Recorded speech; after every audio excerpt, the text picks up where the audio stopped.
안녕하십니까. 발 전문 정형외과 최경정형외과 원장입니다. 오늘은 청소년기에서 자주 볼 수 있는 주상골, 부골, 증후군에 대해서 알아보는 시간을 갖도록 하겠습니다.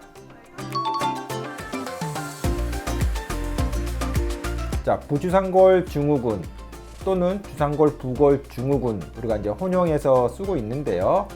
우리가 이제 발에는 족근골이라 그래서 보시다시피 여러 개의 뼈가 많이 있습니다. 여러 가지 뼈 중에서 반달 형식으로 생긴 요 뼈 안쪽에 있는 요 뼈가 주상골이라고 하는 뼈인데, 요 뼈가 원래는 이렇게 하나로 이루어져 있는데 요 뼈 안에 이쪽으로 조그마한 뼈가 있어요. 그걸 부골이라고 하는데 그거를 주상골 부골이라고 합니다. 아니면 또 부주상골이라고 하고, 그런데 그것이 있는 경우 한 전체 인구의 한 10% 정도에서 있는데, 이제 생활을 하면서 무리가 오거나 발목을 삐면서 거기에 통증이 생기는 경우가 부주상골 부골이 있다고 무조건 증후군으로 붙이는 것이 아니라, 거기에 통증이 발생했을 때 우리가 주상골 부골 증후군이라고 명칭을 불리게 됩니다.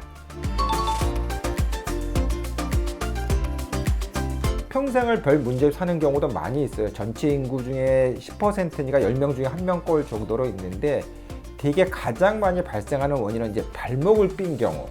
발목을 뼈는데 되게 발목을 삐면 발목 바깥쪽이 이렇게 아파지는데, 바깥쪽이 아니라 안쪽이 계속해서 아픈 경우예요. 안쪽이. 이런 경우 우리가 의심해 볼 수 있고, 또 하나는 너무 오랫동안 서 있거나 걷거나 계속 발을 무리한 경우, 이때도 마찬가지로 아픈 부위는 정확하게 발 안쪽에 주상골이 있는 요 부위, 발목 안쪽이 아프게 됩니다. 그래서 부골이 있는 경우에 발을 다치거나 무리했을 때 보통 오게 되죠.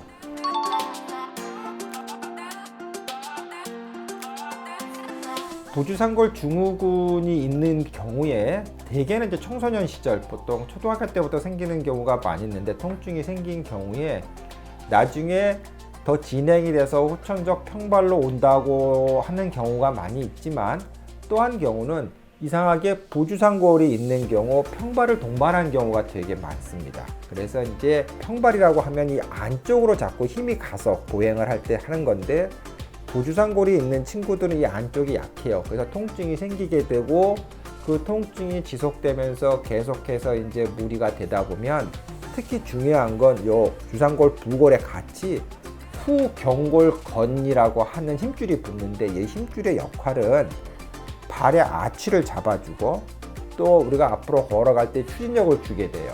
근데 이 후경골건염이 계속 지속적으로 무리가 오고 염증이 있다 보면 이 후경골건이 자기 역할을 못하게 되고, 그렇게 되면 아치를 받쳐주지 못하게 되니까 아치가 무너져 내리면서 평발이 점점 심해지는 거죠. 자, 처음에 이제 그 발목 안쪽에 통증이 있고, 대개는 이제 발목을 뼈다든가 아니면 무리하고 나서 아파서 이제 병원에 오게 되면, 처음에 환자분은 잘 모르죠. 근데 엑스레이를 찍어 봤더니 그때 이 부골이 보이는 거예요. 그래서 우리가 엑스레이 같은 경우 요 사진처럼 이렇게 보면 요 엑스레이 요 안쪽에 있는 요게 주상골인데, 주상골에 동그랗게 보이는 요 뼈, 이게 보통은 원래 없는 거죠. 근데 요게 있는 경우, 그래서 아예 안쪽이 아프면서 이 부골이 발견되는 경우 부주상골이라고 보통 진단을 하게 됩니다. 근데 이제 처음에 이게 이제 생겼을 때 제일 먼저 일단은 안정을 해야 돼요. 안정을 해야 되고, 그러니까 자꾸 발을 쓰면 쓸수록 더 통증도 심해지고 또 힘들어지니까. 그래서 이제 심한 경우는 기부스를 감는 경우도 있고, 또 보조기를 하는 경우도 있고, 그래서 활동을 제한하고 안정을 하는 경우가 되게 중요한데, 왜냐하면 이 부골이 주상골과 처음에 붙어 있다가 무리하면서 이게 약간은 서로의 간격이 생기면서 흔들거리거든요. 그러니까 처음에 치료는 이걸 안정시키는 게 되게 중요합니다. 그래서 가능한 한 안정하고 기부스를 감던 보조기를 하던, 그 외에 소염제 약도 먹고 물리치료도 하고 필요한 경우 충격파 치료도 하고, 이렇게 해서 일단은 증상을 완화시켜주고, 어느 정도 통증이 좋아진 다음에는 현재의 발 상태를 잘 유지하기 위해서 이제 재활 치료를 하고, 신발에 아치를 받쳐주는 깔창, 이런 다양한 치료를 하게 됩니다. 근데 일반적으로 이 치료가 상당히 더뎌요. 그러니까 생각보다 빨리 좋아지지 않습니다. 그래서 우리가 환자분들에게 이런 경우가 왔을 때 최소한 몇 개월 이상 지속적인 통증이 있을 수 있고 상당 기간 몇 개월 이상 치료를 해야 된다고 항상 설명하고 있습니다.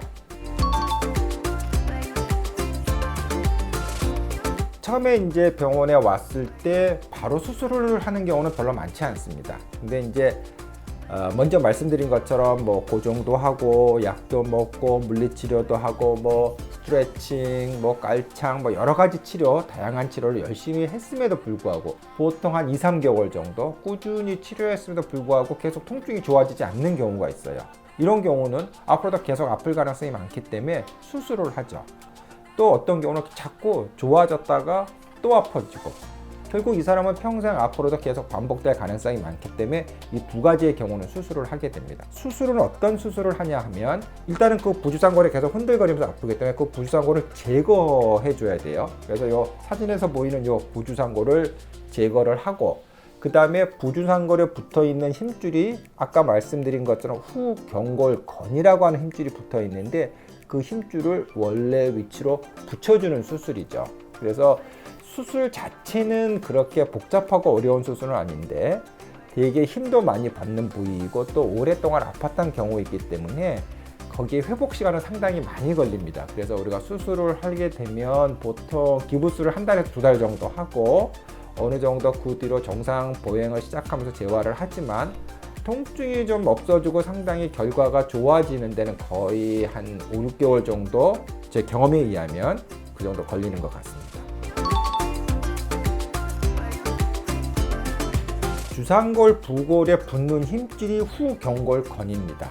부주상골이 좋아지지 않는다고 하는 것은 주상골 부위에 계속해서 나쁜 스트레스가 계속 가진다고 하는 거고 거기에 붙어있는 힘줄이 후경골건이기 때문에 그 후경골건이 그 스트레스를 이기지 못하게 돼요. 그래서 시간이 지나면서 건 주위에 염증이 생기고 더 지나게 되면 그 염증 주위가 변성이 되고 그래서 기능을 잃어버리게 되죠. 그래서 이거를 다른 병명으로 후경골건 부전증, 그래서 성인들의 후천성 평발 중에 가장 많은 원인 중에 하나입니다. 그래서 부주상골 증후군이 잘 치료가 되지 않았을 때 지속적으로 후경골건염이 당연히 오게 되고 또 그것뿐만 아니라 더 진행이 돼서 후경골건 부전증이라고 하는 그런 병까지 다 진행이 되면 발의 변형도 심해지기 때문에 이런 경우에 대해서는 치료는 거의 수술밖에 없고 수술도 건을 이식해주고 그 다음에 절골술, 그래서 발을 교정해주는 그런 복잡한 수술을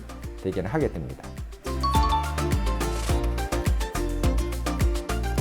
우리가 일반적으로 평발이 있고 부주상골이 있는 사람들은 신발을 되게 잘 신어야 돼요. 그러니까 보통 운동화 같이 편한 신발에다가 아치가 좀 받쳐줄 수 있는 신발을 신는 것이 그나마 예방할 수 있는 그런 방법입니다. 그래서 실질적으로 그 부주상골 증후군의 가능성이 있는 분이 그거를 예방하는 방법이 쉽지는 않습니다. 근데 이제 우연히 발견된 경우가 있다면 신발을 잘 신는 것 정도, 그리고 평소에 발목과 발 주변의 어떤 재활 치료, 그러니까 아킬레스 스트레칭 엑서사이즈라든가 이런 것들을 꾸준히 해 주시는 것이, 그래서 발의 기능을 좋게 만들어 주는 것이 좋은 예방책이라고 생각을 합니다. 오늘 제 유튜브를 보시고 그 다음에 앞으로 생활 중에서 내가 생활하다가 내측이 아프다 하는 경우가 있으면 이 부주상골 증후군을 의심해 버리기 바랍니다. 그동안 시청해 주셔서 감사합니다.